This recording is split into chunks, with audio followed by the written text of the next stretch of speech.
Hello, in this short lecture I will talk about gravity. Gravity is a phenomenon in which bodies with mass and energy are attracted to each other.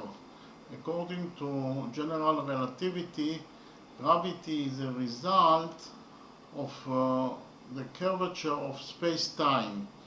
And actually bodies with mass and or energy distort space and time.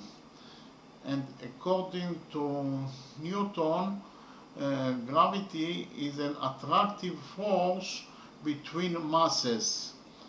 And the force of gravity is proportional to the product of the masses of the bodies divided by the square of the distance between them. Okay, thank you very much.